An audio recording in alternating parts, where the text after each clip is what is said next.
Thank you. Thanks. Thank you. Okay, here we go. Good afternoon. Thank you for being here. Merci d'être ici. So it's great to have you in January here.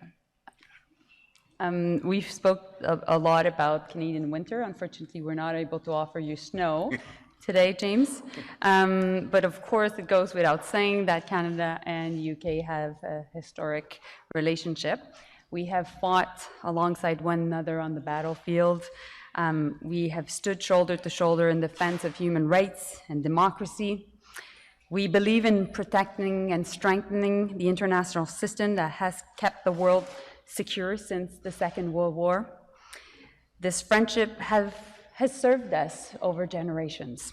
And today it is as relevant as ever as we face some of the largest geopolitical challenges of our time.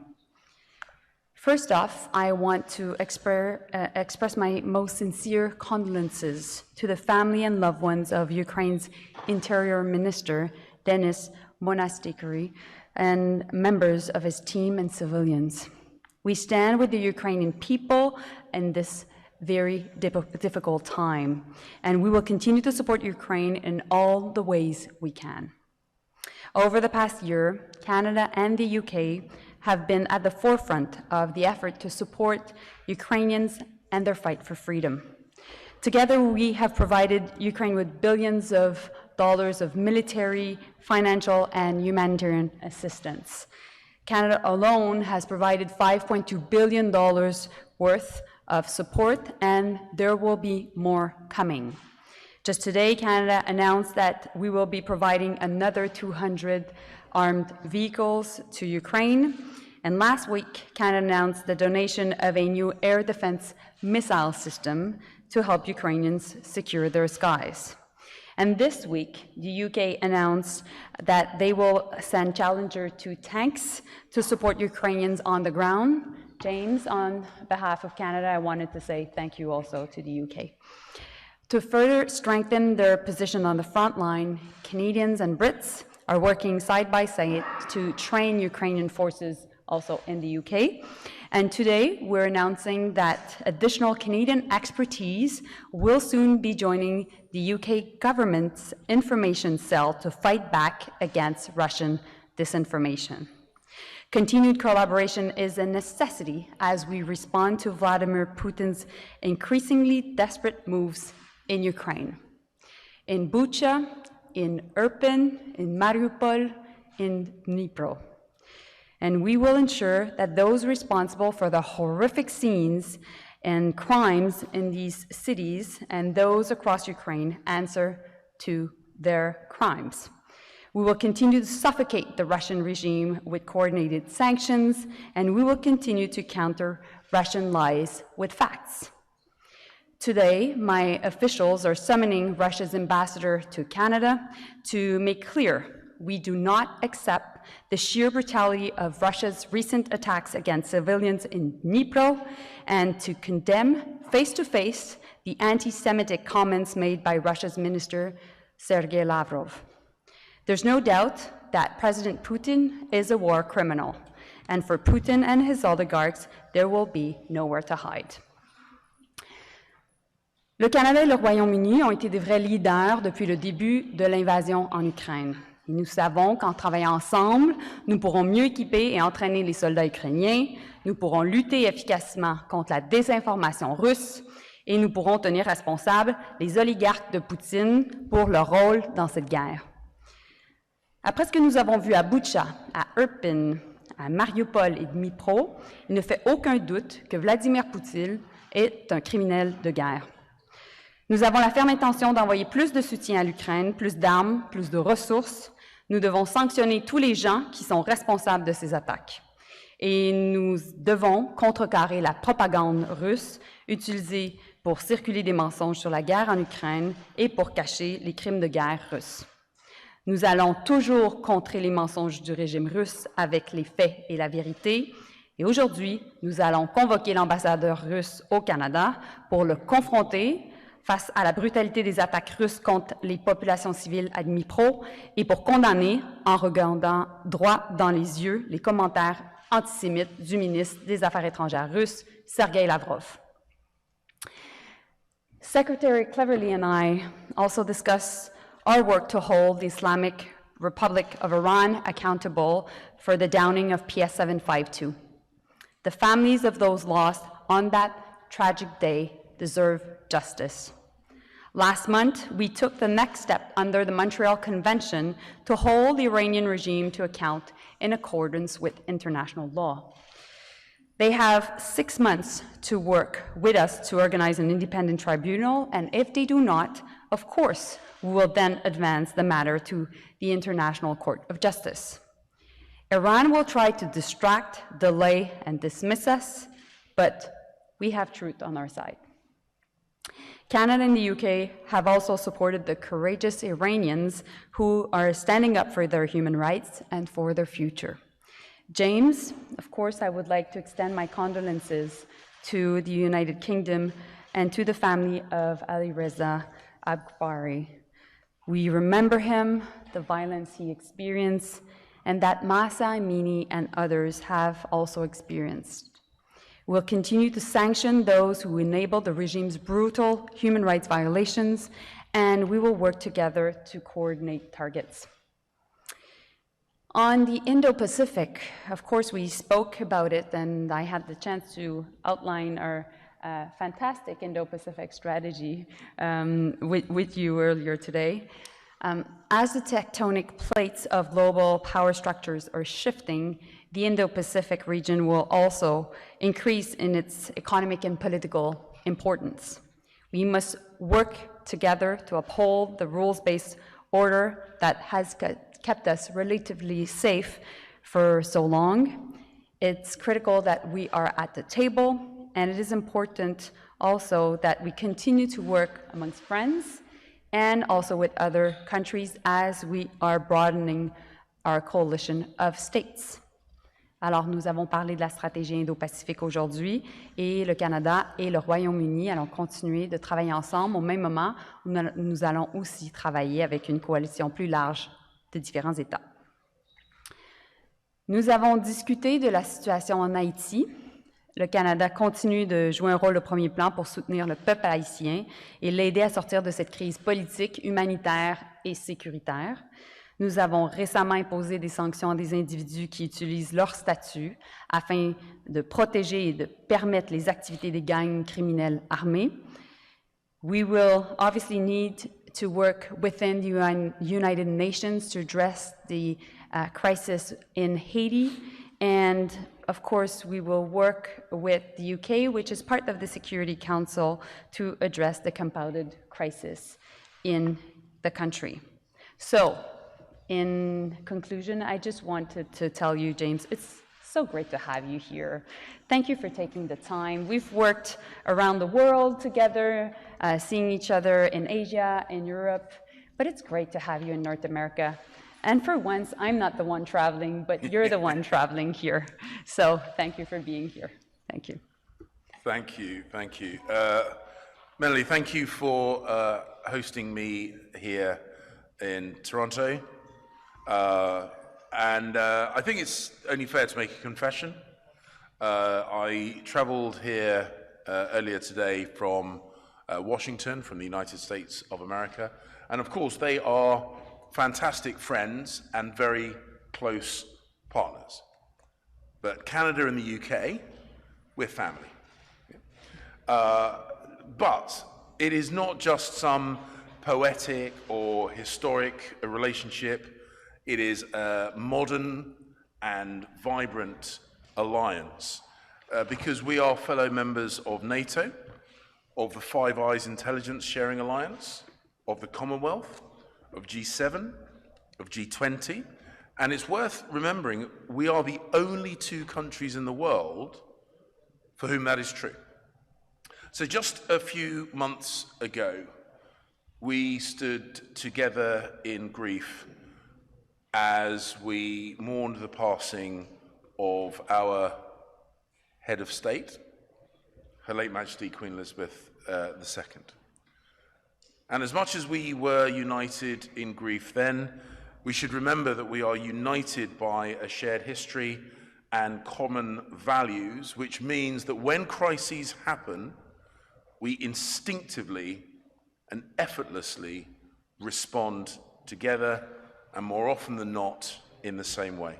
That is why Canada and the UK have worked side by side with our allies to uphold the fundamental principles of international law, of territorial integrity, of the UN Charter, and that is why we have both responded so passionately in opposition of Russia's aggression and their attempted invasion of Ukraine. Both countries have given our Ukrainian friends military, humanitarian, and economic support to help them defend themselves and their homeland. When I spoke at the United Nations Security Council about this time last year, I said that if Putin were foolish enough to attempt to invade Ukraine, that the Ukrainian people would defend their homeland, and they would do so passionately and effectively, and that they would be ferocious in their defense. And that has proven to be true. But they have suffered. They have suffered pain, they have suffered grief, and I echo Minister Joly's condolences to our good friends and our colleagues in the government of Ukraine for the loss of their interior minister, other Ukrainian officials, and of course Ukrainians just outside Kyiv who have lost their lives because of the helicopter crash. An incident that happened because of Russia's invasion of their homeland. We must make good on our commitment to back Ukraine until it succeeds. And this is why the United Kingdom has decided to go further and go faster in our help to Ukraine, including the supplying to our friends of Challenger 2 main battle tanks, heavy artillery, and over 200 other armoured vehicles, alongside an additional 100,000 rounds of artillery ammunition to go with the 100,000 rounds we have already donated, and millions of small arms rounds. As was said by Minister Joly, at this very moment, British and Canadian armed forces personnel are helping to train Ukrainian soldiers. And our two countries have joined hands with our allies to punish Russia with the heaviest sanctions ever imposed on an advanced economy. And today, we are both convinced that Ukraine must and will prevail over Putin's aggression. This afternoon, we also discussed the situation in Iran, where the regime has executed a British-Iranian dual national, Ali Reza Akbari. And I'm incredibly grateful for the words of solidarity and condolence that we have received from our good friends in Canada. His execution was an act of shame and cowardice and vindictiveness by the Iranian regime. Every day, the regime resorts to terror and violence to suppress the legitimate aspirations of the brave and dignified people of Iran, particularly those women who seek nothing more than to live their lives in the freedom that they deserve. The UK and Canada are determined to hold Iran's leaders accountable for their actions and for their abuses. We also discussed the situation in the Indo-Pacific, and I pay tribute to Foreign Minister Joly's new Indo-Pacific strategy, which, unsurprisingly, aligns very closely with our own thinking. The future of the post-war international order will, in large measure, be decided in the Indo-Pacific, a region which is rapidly becoming the geopolitical center of gravity of world affairs. And our countries are working together to safeguard peace and stability in the Indo-Pacific region. And across the world, we continue to strive to promote open societies, to defend human rights, and to advance our shared values. We speak out together with a shared voice when countries like China or Myanmar repress their people. And we strive for justice and accountability over the downing of Ukraine International Airline Flight 752. Something, again, which was the responsibility of Iran. When Britain and Canada stand shoulder to shoulder, we are a force for good in the world. And that is something I am deeply proud of. That is something that the UK will continue to invest time and effort in. And I have no doubt that even though this is one of the strongest relationships in the world, it will only grow stronger in the years ahead. Thank you. Thank you, James. Merci. Nous pouvons maintenant prendre des questions des médias. We'll now take questions from the media. On vous demande de poser une question et une question de suivi. We ask that you ask one question and one follow-up question. We'll start with reporters in the room and then move to the phone line. Please identify yourself, your media organization, and to whom your question is addressed. Thank you. Thank you. Good afternoon. Jessica Smith with the Canadian Press. And Sorry, we didn't hear your name well. Oh, Jessica Smith with the Canadian Press. And my first question is for Minister Joly. Senior military commanders in the Canadian defense industry say that Canada needs to be part of the Trilateral Security Pact, AUKUS. They say that Five Eyes deals with different issues and that Canada's emission could affect our... they say that Canada's emission from Trilateral Security Pact, AUKUS, could affect our access to advanced technology. Why is Canada not part of AUKUS, and does it want to be involved? Well, thank you. Obviously, we believe that the Indo-Pacific is an important region for Canada, and we have to look west. We need to be at the table in the Indo-Pacific region. That is why we came up with an important Indo-Pacific strategy, which puts at its core more investments in security and defense. And that is why also we'll be even contributing more to the security of our neighborhood, which is the Northern Pacific. We look forward to continuing our conversations about playing an important role within the region, particularly as we've been having many conversations with Japan and South Korea, and of course, the US. And we spoke today about the importance of continuing our collaboration as not only friends, but also, as James said, family. And my follow-up question is for Secretary Cleverly. Can I touch upon that? Because obviously, make reference to a security pact that the United Kingdom is part of. I think it's worth remembering that AUKUS' primary role was the provision of nuclear-powered submarines, which is an important but quite specific role.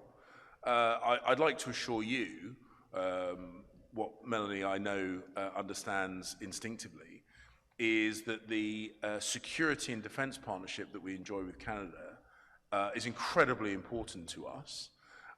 We speak regularly with the United States of America about defense and security, and unsurprisingly, we find ourselves in close alignment.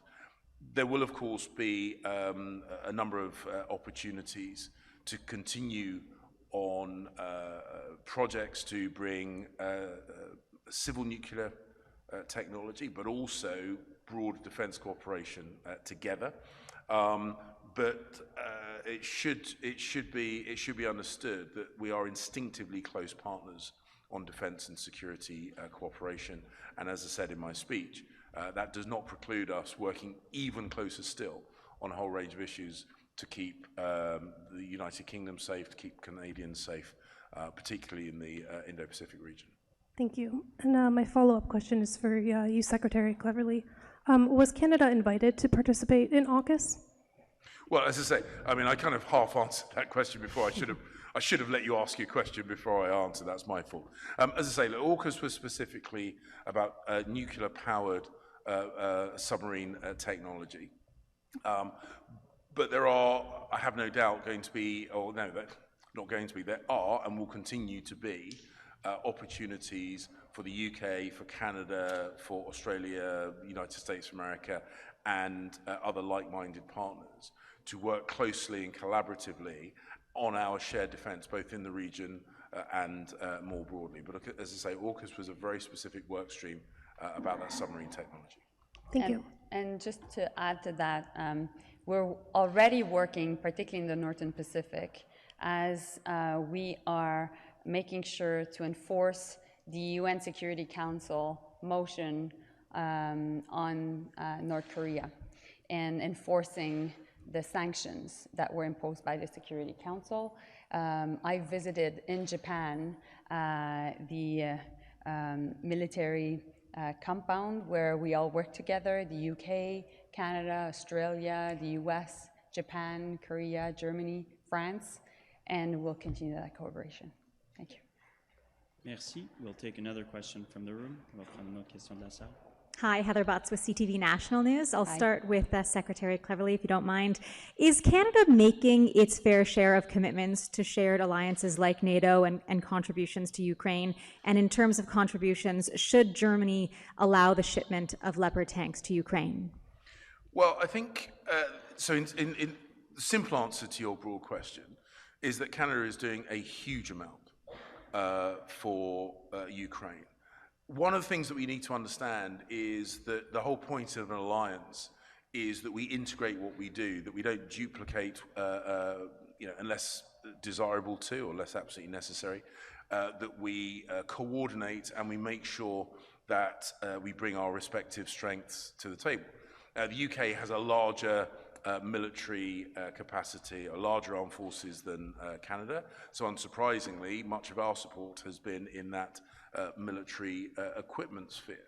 But as I said, Canadian troops are, as we speak, training members of the Ukrainian armed forces. Canada, I'm going to spend a lot of time praising Canada now, so you might want to, I don't take a seat. Thank you. I'm listening, James.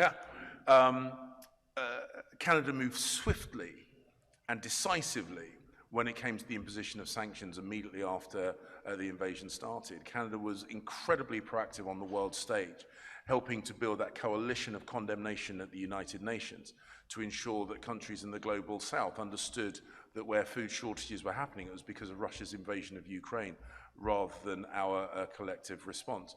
Melanie's already spoken about the very significant financial contribution, the military contribution, and the purchasing or the plans to purchase air defense systems. Of course, we will always coordinate with each other to see what next. This is something that we're doing internationally, and the Ramstein process is an important part of that. And I'm proud to stand next to my good friend and colleague, in both metaphorically and literally, as we provide the support that Ukraine needs to defend itself against Russian aggression. When it comes to further equipment types, we have made it clear that we feel that the provision of modern NATO standard-made battle tanks is an incredibly important element on giving Ukraine the best chance to successfully expel Russia from its territory. That's why we've put forward those Challenger 2 tanks, and we will continue to work with our friends and allies across NATO to ensure that we coordinate the military contribution to Ukraine's defense. Can I add to that? Well, thanks, James, for that. The goal has always been, since the beginning of the invasion on February 24th of last year, to be front of the pack. So we knew that we could count on the UK to work with us to make sure that that would be the case. And so we've coordinated a lot together, even within NATO, even within the G7, to make sure we could go as far as possible every time. Because we believe that at the end of the day, in order to get to peace, we need to continue to support Ukrainians in their existential fight. And there's no other way. And so that's why we've been supportive of their recent decision to send tanks. That's why we've just announced more armed vehicles. That's why an air defense missile system, and we'll do more. Because at the end of the day, what Ukrainians are doing on the battlefield right now is defending the international rules-based order, which has kept us safe since the Second World War. And we have every interest in supporting their fight for freedom. My follow-up, Minister Joly, Yes. for yourself, changing the subject Yeah. here. An all-party group of MPs is calling on the Canadian government to help Afghan women who were lawmakers before the Taliban takeover get to safety. We do know that one MP and her bodyguard were killed just this weekend. So the MPs have issued a statement calling on Canada to take immediate action to help the remaining MPs. What is your reaction to the statement, and what specifically, if anything, are you doing? Well, first and foremost, my heart is with her family and loved ones, because obviously it is a tragic death. And we know that the Taliban are a horrible regime. We will never recognize them. We will never legitimize them, and we'll continue to isolate them diplomatically, politically, and economically. That being said, at this point, we have been able to bring 30,000 Afghan refugees to Canada, where our objective has always been 40,000. Within that 30,000 that has already arrived, hundreds of strong women leaders, Afghan women leaders, are part of this contingent. We need more, we want more, and we will work with all MPs across the aisle to make that happen. And I know that my colleague Minister of Immigration is on this. Thank you. Thank you. We'll now go to questions on the teleconference line. Nous allons maintenant passer aux questions sur la ligne de téléconférence. Operator, over to you. Thank you, merci. You may press star 1 at this time if you have a question on the phone. Vous pouvez appuyer sur étoile 1 si vous avez une question au téléphone. We have a question from Rafi Boudjikanian from CBC News. Please go ahead. Hi, thanks very much. My questions are for Minister Joly. Minister, what is your department doing about reports of arrests of Afghans in Pakistan? Are you leading at all on Islamabad to stop that? Okay, sorry, Rafi, I didn't hear you well. I can repeat my question. So I was asking, we've seen a statement from your colleagues at Immigration saying they and your Department, Foreign Affairs, are jointly looking into reports of arrests of Afghan migrants in Pakistan. What are you doing exactly? How are you investigating that? I've heard that you're talking about Afghanistan. I didn't hear everything. Arrested? I'm sorry. I really want to understand your question. So, Slowly, we could not hear. Okay, so we have seen a statement from your colleagues at Immigration Canada saying both they and Global Affairs together are looking into reports of arrests of Afghan migrants in Pakistan, and I was wondering exactly how you're investigating that. So I hear you on that. This is something that has just come up, and we'll make sure that we follow up with you. Obviously, when it comes to Afghanistan and particularly refugees, you've just heard me. Our goal is to make sure that we get to the 40,000 number of refugees coming to Canada. I've also spoke to the foreign minister from Pakistan recently about the importance of working together to achieve that goal. And of course, on this particular issue, we'll come back to you. Thank you. Thanks. And you say you've just spoken to your counterpart in Pakistan. Are they a reliable partner on this? I mean, in December, they were saying that they won't be making any arrests. Now we're hearing reports of the opposite. Do you trust them? So we've been working with a range of partners to bring more Afghan refugees to Canada. including the UAE, including also Qatar, and also Pakistan. We want to do more, and it's been a challenge, but at the same time, we've been steadfast in getting to that objective at a time where we have no embassy in Kabul and no interest and no intention of legitimizing the Taliban. So that is why we'll continue to work with a range of partners to achieve our 40,000 goal. Thank you. Apologies for the sound issues, and as there's no other questions on the phone line, this ends our press conference for today.